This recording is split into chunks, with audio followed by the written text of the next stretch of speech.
guys, this is Haunted School back again with another video, and today it is another haunt related video, and it's going to be, of course, my haunt plan, as I do every year. Of course I have planned out this haunt, and I have done for a long time, in fact, since the start of the year, and I'm really excited to put this one together because I've seen last year's display as the opening for a bunch of possibilities in the future for my haunts. As you all know, I have started to brand my haunt as Touchwood Hallows, and this year will continue to do so. It genuinely has a really fitting name for my haunt because of the name of the house I live in, and also the fact that we are quite named in the area for it. So first off, of course, I'm going to go through the goods and bads of last year's haunt, as I really haven't went over that in detail as of yet. So last year, I think it was an incredibly successful year. Not only was the weather pretty decent through the week of Halloween, like it only actually rained on Halloween itself, which was unfortunate, but the other nights we did have good weather, which I did end up filming my haunt on the first day we put it up, which was the best day. And with it being a couple of days before Halloween, it gave me a great chance to actually test everything on the front yard, because it wasn't full of visitors, because obviously Halloween is the main night we're all being packed. It gave me a good chance to test where all the effects will go and if I want to change anything for the big night, which of course I did make a few adjustments and I ended up getting exactly what I wanted. In terms of theming, we went for a good three or four themes last year. We obviously had the creepy carnival, the haunted mansion, graveyard, and the mad scientist theme, which were all very good themes, and a lot of people loved it through walking through the house and also getting all the interactions with everything on the yard. And I think overall for animatronics last year, the key highlights were of course Jack Stalker, and I'd also say the Costco Phantom and the Costco Butler. Those are also very popular ones that a lot of people liked. And yeah, they're definitely going to be coming back and being key props in my haunt this year. But apart from the weather being the only bad thing, I really couldn't fault anything else that was for my haunt last year. Like, everything went as planned, and none of it was a rush either. Like, everything was just there and done, which I was very happy about. It's mainly just animatronics we had to set up on the main day, because we had to take them in every night, of course. Of course, with last year being relatively my biggest haunt I've done yet, it did come with quite a couple of accomplishments, like we raised money for the British Heart Foundation. Also, we got a number of newspaper articles from the local newspaper and the one that's around our main area, the Stoke Sentinel. Those I was very happy about, and I've actually framed them.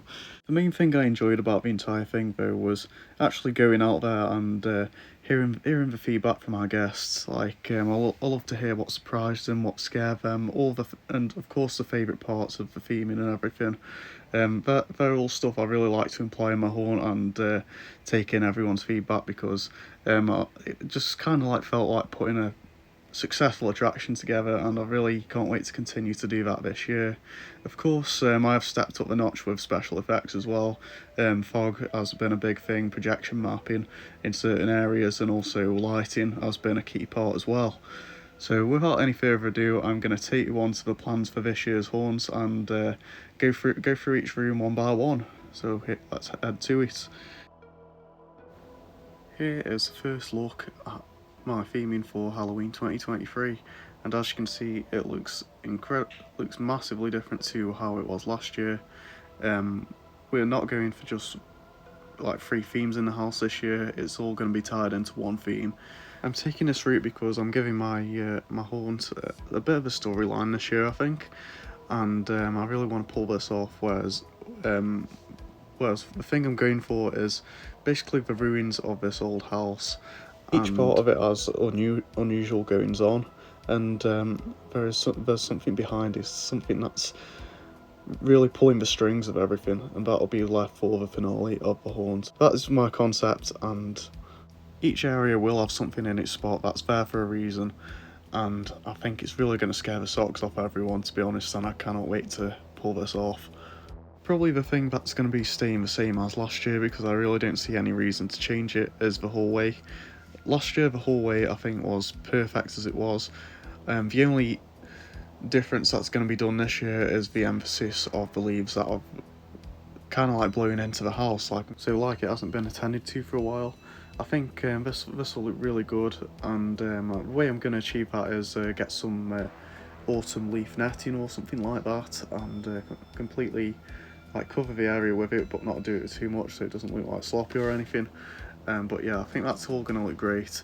I think the other change, I'll probably add some more lighting around the Costco Butler, kind of just to shine him up a bit, and also play some sort of soundtrack through the hallway. And I am going to do this by the way for every scene in the haunt. Each area is going to have a different bit of audio. I'm not sure whether I'll get its own soundtrack made, or if I find some music that will really fit the ambience and type of area you are in. I think it'll really immerse the visitor in the display. Moving on to the next room, this is the basement. As you know, last year this was the Mad Scientist theme and also the Creepy Carnival theme. I've decided this year I'm not going to have two themes in there because I think the Carnival theme kind of took away from the Mad Scientist theme a bit. So with this all being tied into one thing, I think it's all going to look great. Of course, you can see we've got Dr. Shivers, we're also having Death Row in there. He's obviously the latest new addition. Brain Monster will be there, but obviously he could not fit in the picture, so yeah, he'll be in there too. And in the corner where the clown area actually was, we're going to have Jason. We'll kind of have this as a bit of a hidden area, so all cut off with tape. Kind of like there's this insane serial killer that's been let in and set loose, and you got to try and escape him. And Jason is going to be lit up by a strobe as well to add to the atmosphere of him actually being there, and I'll probably play some audio around that area as well to play every so often. And yeah, in terms of lighting, the lighting will be practically the same as last year with the strip lights that we used. Those are in fact still up, and I'm going to try and debate what colour we are actually going to use them on this year, because it really added a nice glow to the room, and a lot of people liked it. And yeah, I'm going to do make a lot more additions to the Mad Scientist theme. Obviously, it's not just going to be a table and Dr. Shivers and Brain Monster and all that. I'm going to add things hanging from the ceiling. There'll be more scene setters cutting each area out. It's going to be awesome.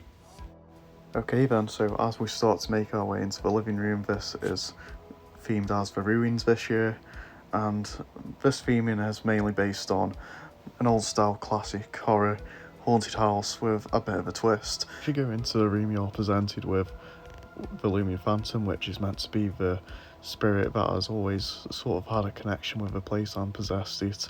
And the family that lived before got a curse put on them, and it effectively become this, like, the Ruins, which is the name of this part of the haunt.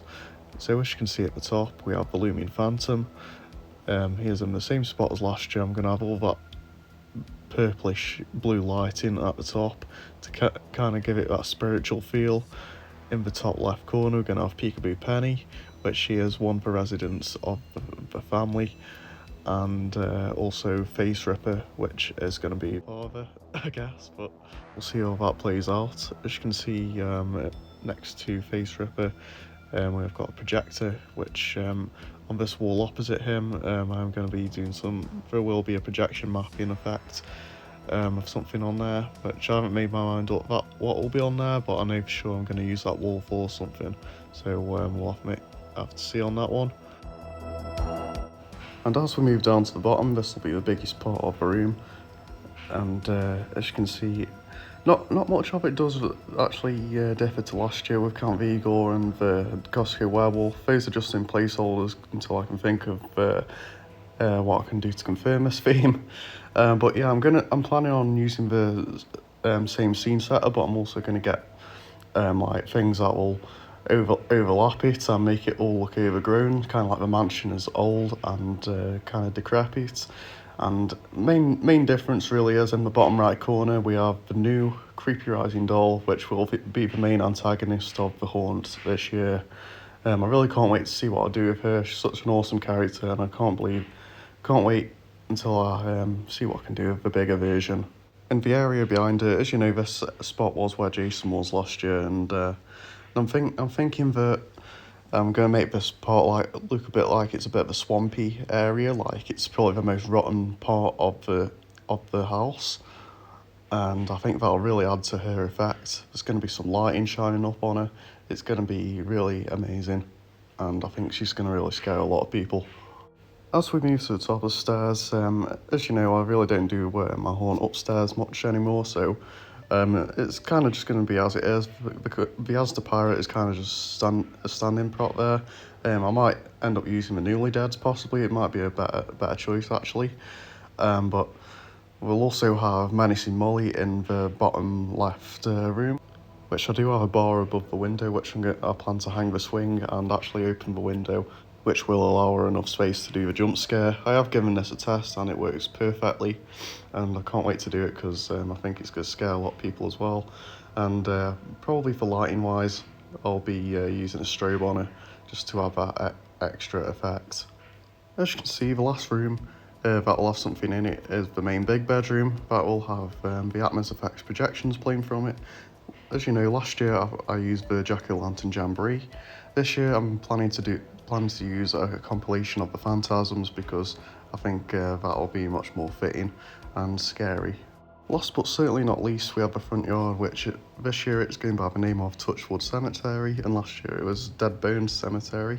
But yeah, this one kind of just implies more of a display, and I can't wait to pull this one off because I'm planning to. This is where most of the special effects and basically the overall look from the outside of the display will imply. So we'll start off with the graveyard over to the left. As you can see, we've got a couple of things in there. Obviously, that won't be everything.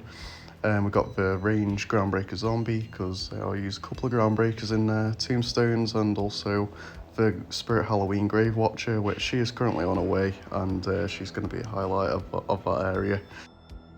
As we head on upwards towards the entrance of the Haunts, you'll be presented with Jack Stalker, the Costco Mummy, a Jumping Spider, and a floodlight, which will illuminate one half of the house. I think Jack Stalker was incredibly popular in my haunt last year. Everyone loved him because of how big and intimidating he was.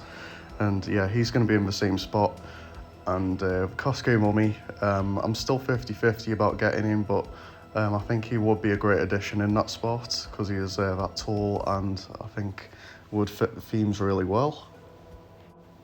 And of course we've got Jumping Spider right near the doorstep. That probably scared the most amount of people last year, probably at least 50 odd people that came around and seen the display. Got jumped out of the skin from the likes of Jumping Spider. Can't wait to bring it back because I love seeing the reactions, and it's the one that most people actually talk about.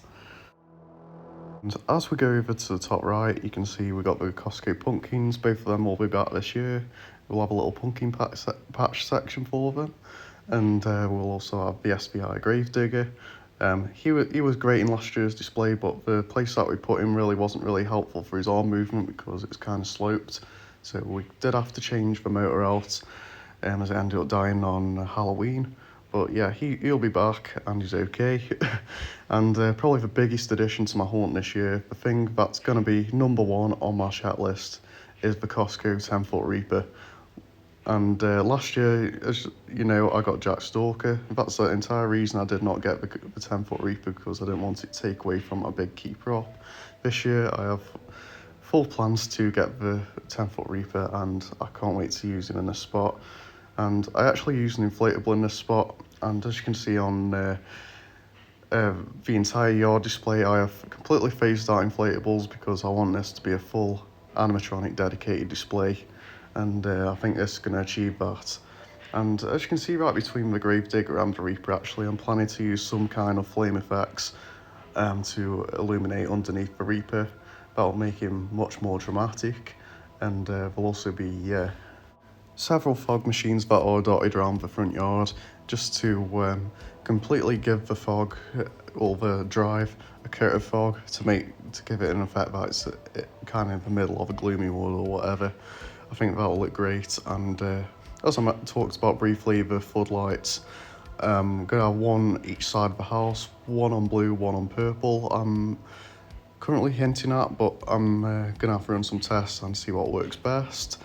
And in terms of lighting on the bushes, I think orange and green will be what I go for again. I think they look really good, and I think that's one of the best parts of last year, the bushes. And also they'll be covered in cobwebs again to give that effect. And there are 2 square bits at either end are the pillars, and I'll probably put some heads on either side of them just to make it look extra creepy. So there you go, there are my plans for Touchwood Hallows 2023, and this year I think if the weather's on par, I think it's going to be one hell of an amazing year. I can't wait to put all of these themes together.